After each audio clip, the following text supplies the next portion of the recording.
Miguel, meta a espada no peito dele e coloca ele de pé, ó. Tô! Olha hoje colocando ele de pé, ó. Fica vendo, ó. Abrindo a espada. Colocando de pé. Vai. Toma.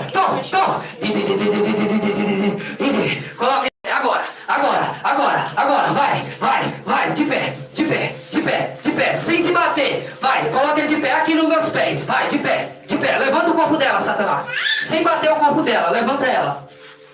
Sem maltratar o corpo da menina, levanta ela. Vai, agora.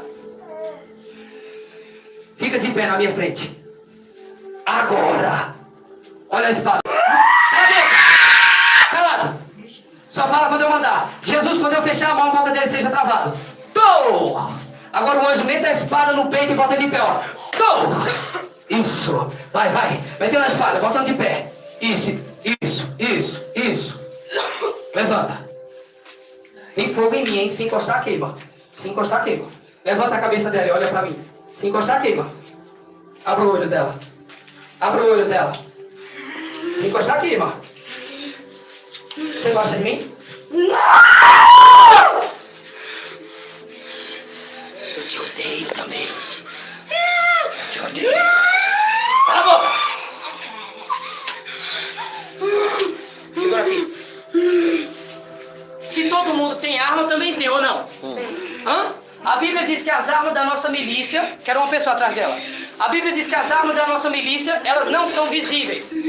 São invisíveis. Então eu peço que nesse exato momento, o anjo de Deus coloque um arco nas minhas mãos.